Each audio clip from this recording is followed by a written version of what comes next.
অবশেষে বাংলায় বর্ষা প্রবেশ করে গেল। উত্তরবঙ্গের জেলাগুলিতে বর্ষা প্রবেশ অবশেষে বাংলায় বর্ষার প্রবেশ হয়ে গেল বলে জানিয়ে দিল ভারতীয় মৌসুম ভবন। আগামী কয়েকদিনের মধ্যেই বিহার, ঝাড়খণ্ড, উড়িষ্যার বিভিন্ন অংশে বর্ষা ঢুকে পড়বে। কালবৈশাখী ঝড়ের সতর্কতার পাশাপাশি ভারী বৃষ্টিপাত হবে দক্ষিণবঙ্গের বেশ কয়েকটি জেলাতে।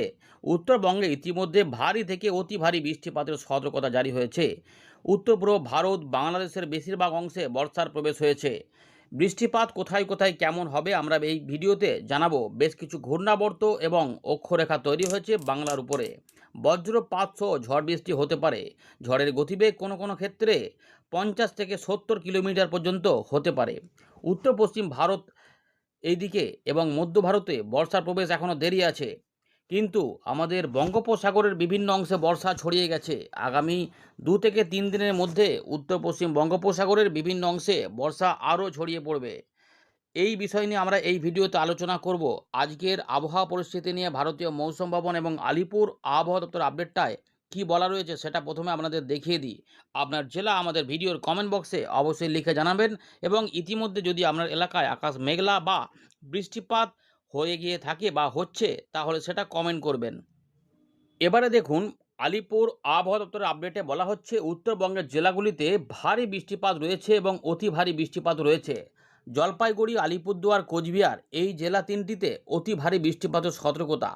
এদিকে উত্তরবঙ্গের ওপরের দিকের আরও 3-4টি জেলাতে ভারী বৃষ্টিপাত। উত্তর দক্ষিণ দিনাজপুরে 11 তারিখ থেকে 12 তারিখে ভারী বৃষ্টিপাত হতে পারে। বর্ষার লাইন আরও বেশ কিছুটা এই সময়কালে অগ্রসর হয়ে বিহারের দিকে ঢুকতে পারে। ফলে উত্তর দক্ষিণ দিনাজপুর, বাংলাদেশের রংপুরে বৃষ্টিপাতের প্রকোপ এবং রাজশাহীর দিকেও বাড়বে। এর পাশাপাশি গাঙ্গেয় পশ্চিমবঙ্গেও অরেঞ্জ অ্যালার্ট জারি করা রয়েছে। ভ্যাপসা গরম গাঙ্গেয় পশ্চিমবঙ্গের পশ্চিমের দিকের জেলাগুলিতে রয়েছে।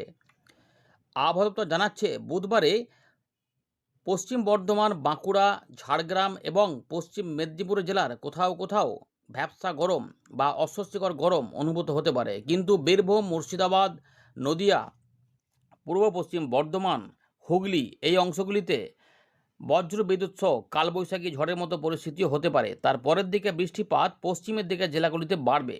তখন পুরুলিয়া, পশ্চিম পূর্ব বর্ধমান, বাঁকুড়া, ঝাড়গ্রাম, 2 মেদিনীপুরে বৃষ্টিপাত বাড়বে এবং উপকূলবর্তী অংশে ভারী বৃষ্টিপাত হতে পারে। গাঙ্গেয় পশ্চিমবঙ্গের পূর্ব মেদিনীপুর এবং দক্ষিণ 24 পরগনায় 11 থেকে 12 তারিখ সকালের মধ্যে ভারী বৃষ্টিপাত হতে পারে।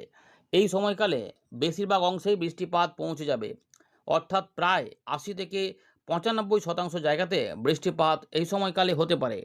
শুক্রবার পর্যন্ত এই বৃষ্টিপাতের চান্স বুধবার থেকে তৈরি হচ্ছে, অর্থাৎ বুধ, বৃহস্পতি, শুক্র এই 3 দিন ভালো ঝড় বৃষ্টি হতে পারে। এবারে আমরা দেখাবো ভারতীয় মৌসুম ভবনের সন্ধ্যাবেলায় প্রকাশ করা 9 তারিখের গুরুত্বপূর্ণ আপডেট, যেখানে আবহাওয়া দপ্তর পরিষ্কার করে জানিয়ে দিচ্ছে দক্ষিণ পশ্চিম মৌসুমী বায়ু আরও অগ্রসর হয়ে উত্তর পূর্ব ভারতের রাজ্যগুলিতে, এর পাশাপাশি গোটা সিকিম এবং উত্তরবঙ্গের বেশ কিছু অংশে পৌঁছে গেছে। 9 জুন এই অগ্রসর হয়েছে। আমরা 10 থেকে 11-র মধ্যে বলেছিলাম, কিন্তু তার আগেই উত্তরবঙ্গে বর্ষার প্রবেশ হয়ে গেল। বাংলাদেশের ময়মনসিংহ, সিলেট এবং রংপুর বিভাগে বর্ষার প্রবেশ হয়েছে। চট্টগ্রাম বিভাগে আগেই প্রবেশ করেছিল। ত্রিপুরা, মিজোরাম, মণিপুর, নাগাল্যান্ড এবং আসামের পূর্ব দিক সহ অরুণাচল প্রদেশে আগেই বর্ষার প্রবেশ হয়েছিল। এবারে আবহাওয়া দপ্তর জানাচ্ছে পরিস্থিতি আরও অনুকূলে রয়েছে। আগামী 4 থেকে 5 দিনে বর্ষার লাইন আরও উপর দিকে উঠবে। ফলে নিচের দিক থেকে উড়িষ্যা এবং ঝাড়খণ্ডে বর্ষার প্রবেশ হবে, আর উপর দিক থেকে আমাদের ছত্তিশগড় নিচের দিক দিয়ে হবে বিহারের দিকের কিছু অংশে বর্ষার প্রবেশ হবে। এছাড়া বঙ্গোপসাগরের উত্তর পশ্চিম ভাগ এবং পশ্চিম মধ্য ভাগেও বর্ষার অগ্রগতি হবে। তামিলনাড়ুর যেটুকু বাকি আছে সেগুলো চলে যাবে। এছাড়াও আমাদের বর্ষার লাইনের যে পূর্ব দিকের লাইনটা রয়েছে সেটা হচ্ছে যে মধ্য আরব সাগর এবং মহারাষ্ট্র, কর্ণাটক, তেলেঙ্গানা, অন্ধ্রপ্রদেশের এই সমস্ত অংশে বর্ষা পৌঁছে যাবে। এদিকে যে সমস্ত ঘূর্ণাবর্ত তৈরি হয়েছে সেগুলো এখন অবস্থান করছে উত্তর পশ্চিম উত্তরপ্রদেশ, পূর্ব উত্তরপ্রদেশ এখানে। এর পাশাপাশি পাঞ্জাব থেকে বিহার পর্যন্ত একটি অক্ষরেখা তৈরি হয়েছে। এছাড়াও পূর্ব বিহার থেকে একদম গাঙ্গীয় পশ্চিমবঙ্গের উপকূল পর্যন্ত আরও একটি অক্ষরেখা তৈরি হয়েছে। এছাড়া ঘূর্ণাবর্ত রয়েছে উত্তরবঙ্গ এবং সিকিম সংলগ্ন এলাকাতে। এর ফলে প্রচুর জলীয় বাষ্প ঢুকে পড়ছে। ফলে পরিস্থিতি অনুকূলে রয়েছে, বৃষ্টিপাত, ঝোড়ো হাওয়া সব কিছুই হবে। উত্তর পশ্চিম ভারতে কিছু বিক্ষিপ্ত বৃষ্টিপাত থাকতে পারে। মধ্য ভারতেও কিছু বৃষ্টিপাত অবশ্যই হবে, কারণ সেখানেও বর্ষা প্রবেশের ইঙ্গিত রয়েছে, কিন্তু একটু সময় লাগবে। তার আগে ঝড় বৃষ্টি, শিলা বৃষ্টিপাত থাকবে মধ্যপ্রদেশের দিকগুলোতে। পূর্ব ভারতে যেহেতু বর্ষার প্রবেশ উত্তরবঙ্গে হয়ে গেছে এবং গাঙ্গেয় পশ্চিমবঙ্গে প্রাক বর্ষার পরিস্থিতি চলছে, ফলে আগামী কয়েকদিনে ঝড় বৃষ্টি থাকছে। আমাদের এখানে গাঙ্গেয় পশ্চিমবঙ্গের পাশাপাশি ঝাড়খণ্ড, বিহার এবং উড়িষ্যাতে 50 থেকে 60-70 কিলোমিটার গতিবেগে ঝোড়ো হাওয়া দেখা যাবে। এর পাশাপাশি ভারী বৃষ্টিপাত, অতি ভারী বৃষ্টিপাত চালু হচ্ছে উত্তরবঙ্গ জেলাগুলিতে। এর পাশাপাশি বিহারের দিকেও এবং উড়িষ্যার দিকেও কিছু ভারী বৃষ্টিপাত লক্ষ্য করা যাবে। গাঙ্গেয় পশ্চিমবঙ্গের দুটো জেলা আমাদের বলে দিলাম, যে পূর্ব মেদিনীপুর এবং দক্ষিণ 24 পরগনা দু এক জায়গায় বৃষ্টিপাত বেড়ে ভারী বৃষ্টিপাত হতে পারে। তবে বজ্র বিদ্যুৎ সহ বজ্রপাত সহ বৃষ্টিপাতের ব্যাপার রয়েছে।